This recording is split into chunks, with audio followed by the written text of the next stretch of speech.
Yan, may inakay na yan. Ayun o, dalawa. Ang galing mamisa.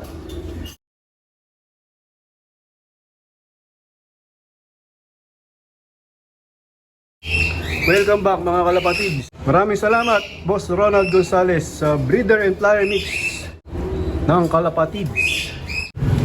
Bali, tinraining ko nga yung dalawang pang MacArthur ko mga kalapatids. Tinraining ko sa ARPCI. Ito na. Galing Lukban. Nakasara pala kaya di makapasok. Time check 7:34. Kanina pa siguro nandito to. Pinakawalan niya yan sa Lukban ng 6:30 AM maaga. Busot yung balahibo nitong mili. Bali ano yan, 2 weeks na hindi na isampa sa truck o na isakay. Ngayon lang ulit. Kasi nga ano nga yan, tinira ko, pinahinga ko. Panglaban ko na sa MacArthur. Bali 3 lang lahat yung mailalaban ko sa MacArthur o yung maisasakay. Kasi nga yung 3 young bird na kinarga ko sa Katbalogan hanggang ngayon wala pa. Ayan, ito na sila. Nakalak pala. Wait lang, bubuksan ko lang mga kalapatids. Masyado pang maaga para pakainin sila mga kalapatids. Mga 8:30 ako nagpapakain sa umaga. Bali ito na yung yung hen na old bird na galing ng Katbalogan.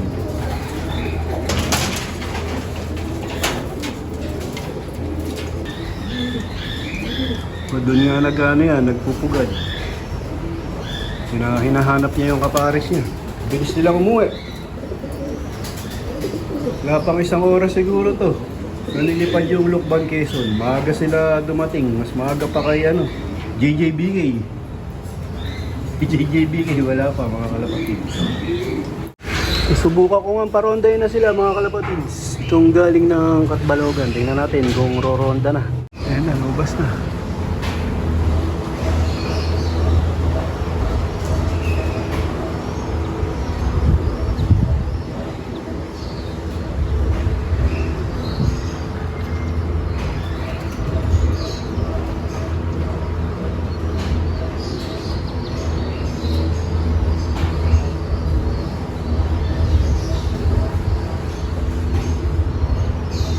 Mukhang okay naman. Kumuronda na. Bukas i-training na ulit sila. Pero yung young bird na galing ng Katbalogan hindi ko pa isasabay ngayon. O bukas. Yung lang, yung old bird. Kasi nga ikakarga siya ng Tacloban. Yung isa sa MacArthur pa naman yun. Malayo pa MacArthur. Siga na nga itong isa dito mga kalapatids. Itong blue bar, lagi niya inaaway itong old bird na checkered. Pakawala natin para mawala yung init ng ulo.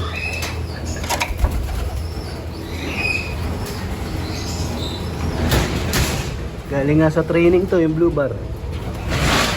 Galing sa Lukban. Ayun, lobas ulit.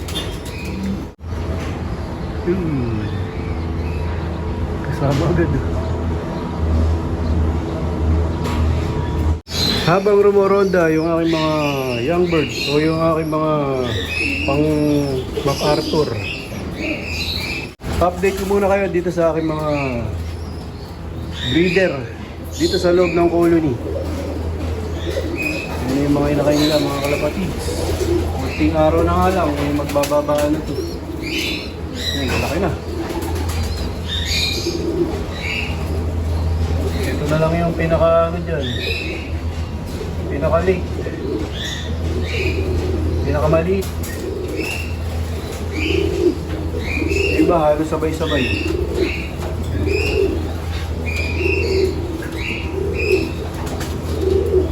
Ito walang itlog kasi nga nag-clear egg to mga kalapatids. Kaya tinanggalan ko ng itlog. Magsisit ulit ng panibagong yan itlog nila. Dito ganun din anak ni Posca tsaka ni 8 Mac. Yan may mga may brown. Tapos ito, nag-clear egg. Kaya nangitlog ng panibago to mga kalapatids. So yan, ang mga painakay namin dito ngayon sa colony. Bali mga naka ano lang to, naka fancier's band. Mga pang OLR. Una kong binread. Kasi nga, mag-open na ulit yung magtatanggapan na ulit yung mga OLR. Sa March 7 nga, yung Alegre One Low Price ay magtatanggapan na ulit. Tapos sa April 1 yata, yung Kalapatids OLR ni Boss Ronald Gonzales. Yan, meron ng Kalapatids OLR. Yun nga yung sa Hala-Hala Rizal, yung dating FPR, mga Kalapatids. So ito na yung Old Bird. Unang pumasok. Ayan na sila.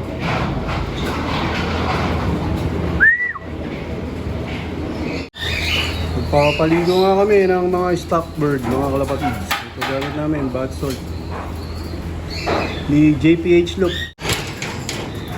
Pinakain ko na nga sila mga Kalapatids. Siyempre yung pagkain niya wala iba kundi ang Kalapatids Flyer Mix ni Boss Ronald Gonzales. Ayun yung dalawa galing Katbalogan. Maayos naman sila kumain. Dito rin nilagyan namin ng bath salt mga Kalapatids. Papapaliguin namin yung aming mga breeder dito sa colony para mahugasan yung mga ilong nila, mga nagsusubo nga yan. Saka maglilimlim na ulit yan, mag-iitlogan na ulit para presko. Lumusong nga iba para lalo silang ganahan sa pagsusubo. Tanggal ang init ng katawan. Nag-uumpisa na nga uminit ang panahon mga Kalapatids. Kaya magpapapaligo na tayo ng madalas dito sa mga breeder para presko lagi.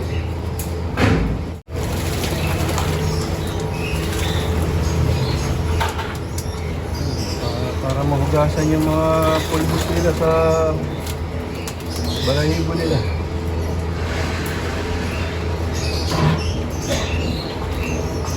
Para hindi sila nanlalagkit habang nagbe-breed sila. Para ano pa rin, namumulbos pa rin kahit mga naglilimlim o mga nagsusubo sila. Ayos na ayos siya, mamayang tanghali, presko sila. Dito nga, isa pa lang yung naliligo. Yung old bird pa lang. O yung may edad. Halos karamihan, mga bata nga yan, di pa nila kilala yung paliguan. Dito naman sa mga breeder namin, sa loob ng ibunan, mga Kalapatids. May pisa na nga itong Ito sinalang ko na Dan ni Brother J. De La Paz. Dahil nga parehas to ni paring Russell Baldago. May inakay na yan. Ayun dalawa. Ang galing mamisa. Ano to? Bata pa. Yung kapares niya? Baka mga 11 months. O mga 10 months tong hen. Mas bata tong kapares. Anak din to nung bigay sa akin ni paring Russell Cross sa Major Pain. Ayan, may anak na sila. Ito nga yung naka-quarantine, tapos diniretso ko na dito sa breeding. Para hindi sayang yung panahon. Kasi nga na ngayon, breeding season. Yan, habol pa. Tapos itong Crack 52 hen, mga Kalapatids. Ayun na, may to. Sinilip ko na to, may similya yung dalawang itlog nila. Yan, ito yung kapares niya. Sana maganda yung mga mag-iinakay nila. Shoutout ulit kay Boss Idol Ninyo Espiritu ng USA. Siya ang may-ari niyan. Crack 52 hen. Mga Kalapatids, may dumalaw sa akin from Mapalit, Pampanga. Si Bro Ronald and Juliet Sese. Shoutout pala sa mga Kalapatids dyan sa Mapalit. Nandito kami kay Bro Reggie. Thank you. Si Mrs. Shoutout po sa mga Kalapatids. Thank you, Reggie. Yung anak niya sa Australia. Choy, nandito kami kay Bro Reggie. Kim Julron. Hello. Ayos. Salamat Bro Reggie. Thank you.